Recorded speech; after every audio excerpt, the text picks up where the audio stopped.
Join me now as we continue our read and commentary in the book of Daniel. Today's read, Daniel chapter 2, verse 24 through 29. Welcome to Daily Timothy Time. My name is Karl Coates, and it's a privilege, pleasure, and an absolute joy to be with you once again with an open King James Bible today, Wednesday, the 11th of February, 2026.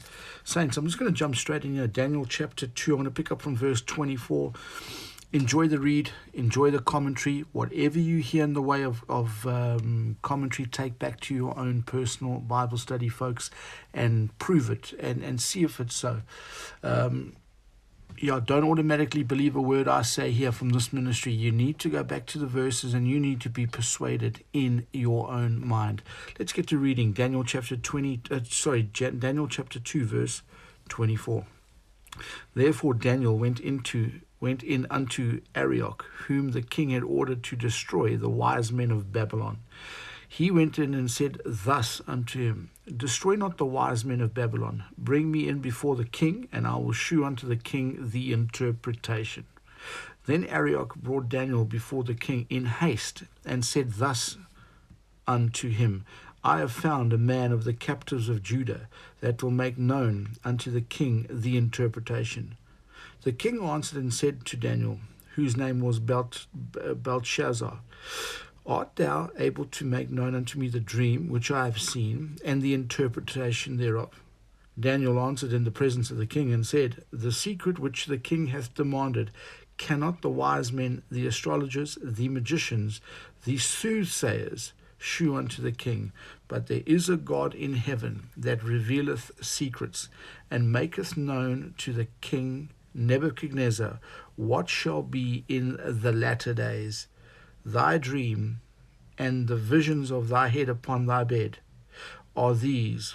As for thee, O king, thy thoughts came into thy mind upon thy bed, what should come to pass hereafter. And he that revealeth secrets maketh known to thee what shall come to pass. Saints, this is a really interesting passage. You read through there and you think, it could come across as a bit dull, if I can use that word. But a couple of interesting things I'd like to bring up in the way of commentary to you. Some really interesting things. And I'll say this before I get into the commentary. When you get into verse 30, 31 and down, that's when the real interesting stuff begins. So we're about to get into a really awesome section that is really misunderstood out in Christendom among the denominational settings. But we'll get into that when we get there.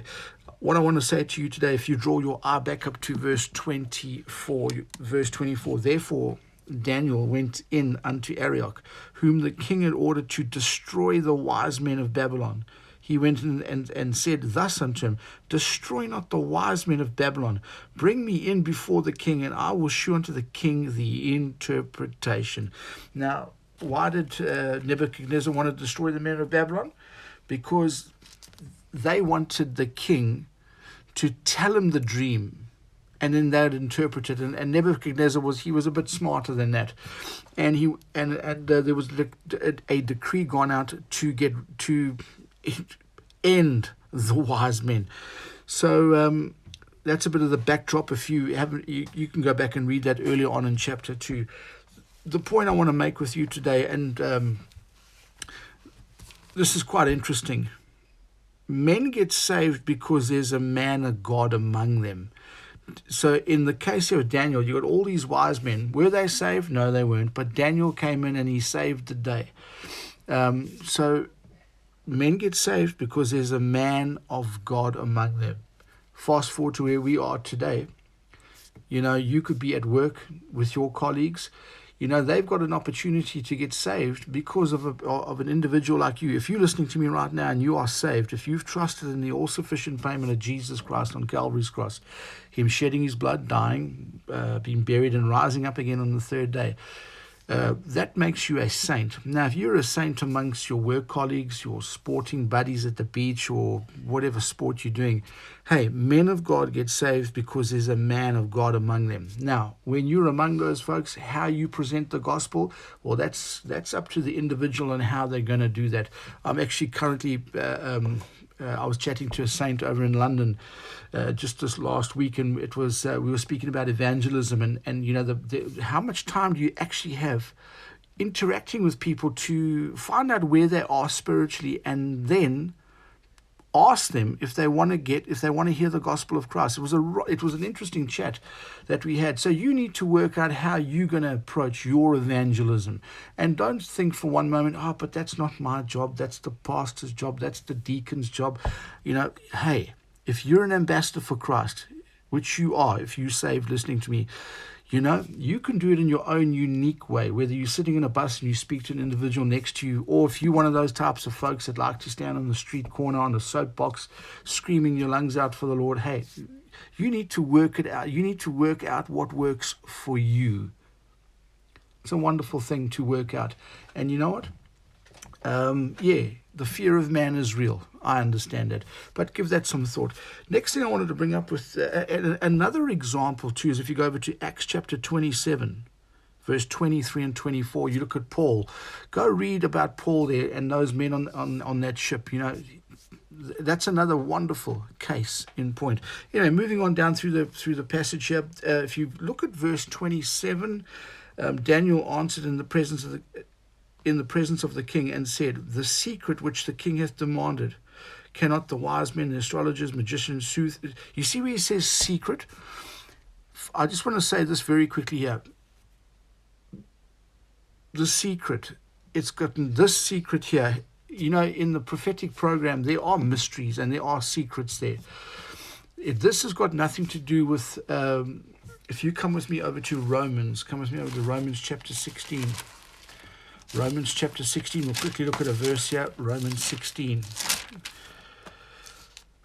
25. Now to him that's of power to establish you according to my gospel in the preaching of Jesus Christ, according to the revelation of the mystery, which was kept secret since the world began. This secret that was since the world began, it's known as the mystery. This is something completely different to what Daniel is talking about. So you need to differentiate between the two. They're separate issues. Okay. And then if you draw your eye down to verse 29, I'll close off with this. O King, thy thoughts came into thy mind upon our bed. What shall come to pass hereafter? Here you beginning, Daniel's going to tell the king about an outline for the future, which has got to do with Gentile domination. You know, the times of the times of the Gentiles have been around. In fact, they've been around for a while. Luke 21 verse 24 speaks of. In fact, let's quickly go there. Luke chapter 21 verse 24. Luke 21:24. Luke writes the following: and they shall fall by the edge of the sword, and shall be led away captive into all nations, and Jerusalem shall be trodden down of the Gentiles, until the times of the Gentiles be fulfilled. So you're going into the times of the Gentiles now. It starts with Nebuchadnezzar, not Babylon, because there were kings before Nebuchadnezzar. What we're going to read in the oncoming days, we're going to read about this dream that Nebuchadnezzar has with the statue, the head of gold. The head of gold, we'll see it's Nebuchadnezzar, not Babylon. And that's one of the things that gets really messed up out in Christendom. Anyway, so we're going to be seeing the outline for the future of Gentile domination coming up in our read next time we meet. Anyway, folks, this is an interesting passage. Give it a read a couple of times.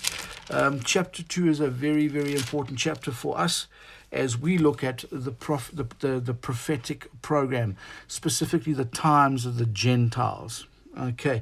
Anyway, folks, wherever you are around the world, thank you for listening. Please share this in your socials, and remember to keep your sword sharp, soldier.